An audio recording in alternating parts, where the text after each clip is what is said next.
Grace Fellowship, I've been reminded this week as I was looking at Hebrews chapter 12 of something that happened to me when I was in first grade. I remember the teacher was out of the room and one of the other students, a bully, had picked up someone else's backpack and thrown it across the floor and scattered their contents all over the place. And I was upset about the fact that this had happened. And so I thought that I should take matters into my own hands, and I took the bully's backpack and threw it across the floor and scattered all its contents. And just then the teacher walked in the room and saw me doing it, and so I was the one that got in trouble, not the bully. And at the time, I thought it was incredibly unfair that God would allow me to go through discipline when I hadn't done anything nearly as bad as what the bully had done. And often in life, we as believers go through seasons of difficulty, and sometimes we don't even, sometimes we receive consequences for our actions that other people don't. We might ask ourselves why this is. Here in Hebrews chapter 12, we have some words of encouragement about that. Beginning in verse 5, he says, "And have you forgotten the exhortation that addresses you as sons? My son, do not regard lightly the discipline of the Lord, nor be weary when reproved by him.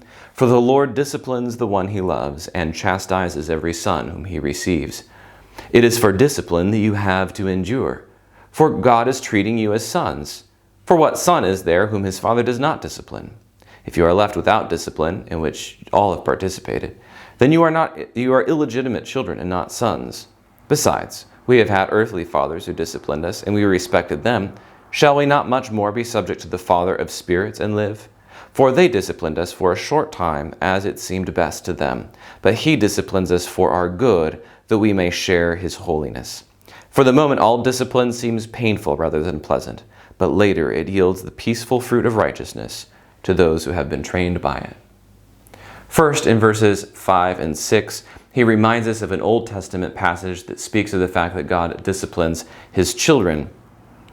And then in 7 and 8, he gives us this encouragement that if we go through a season of discipline, it is actually proof that we are sons and daughters of God. Now, I should make it clear that when he says discipline here, he's not meaning that God is punishing you for doing something wrong.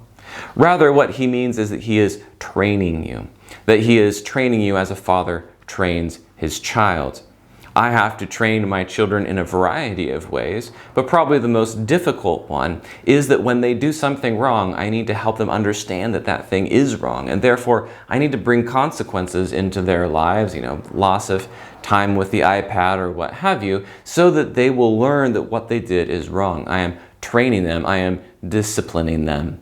But it's not that all of life is a matter of giving them consequences for the wrong things they have done. The fact is that all of us have sinned and fall short of the glory of God. And even as believers, none of us have attained to the degree of holiness that we need.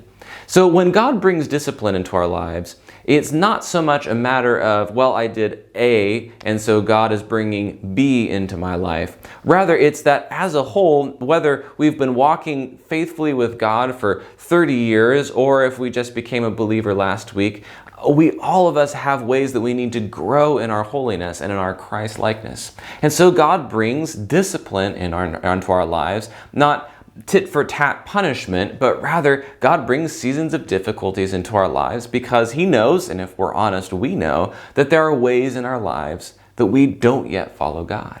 So God brings discipline into our lives. And the first encouragement here is that God disciplines who? His children. I don't discipline all of the children on the street. I discipline mine because they are my responsibility.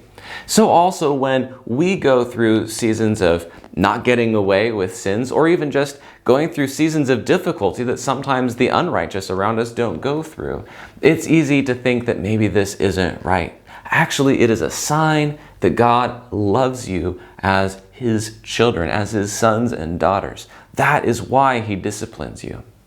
But next we see that in verse 9 and 10, that we are disciplined for our good.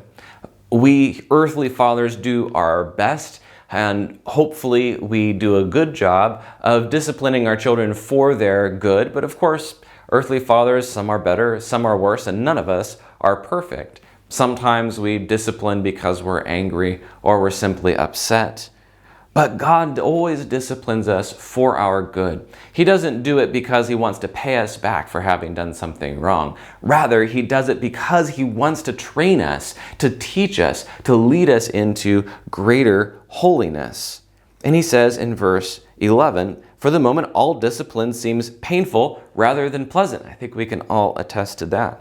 "But later it yields the peaceful fruit of righteousness to those who have been trained by it." So I urge you, brothers and sisters, as you go through a difficult season, first of all, recognize that this is actually a sign of God's love to you. He cares about you so much that He insists on growing you in holiness. He's not content to leave you a good person. He wants to form you into the very image of Christ Himself. And so He has brought difficulties into your life to train and teach you in that. And what's more, we can have confidence in God's love, knowing that first of all, this is a sign of His love, and second of all, that He is doing it for our good. And lastly, let's recognize that last phrase, that it does this, that it makes us righteous for those who have been trained by it. If every difficulty and season of trial that we have in our lives is to us merely something to be avoided, something to be worked against, something to try to get out of as fast as possible, we may fail to be trained by these difficulties. We simply suffer through them instead. So press into God in this season of difficulty. Come before Him in prayer. Yes, ask Him to take the difficulty away, but also ask Him to show you what He's doing in your life right now, how you can grow and be more like Jesus as a result of this season.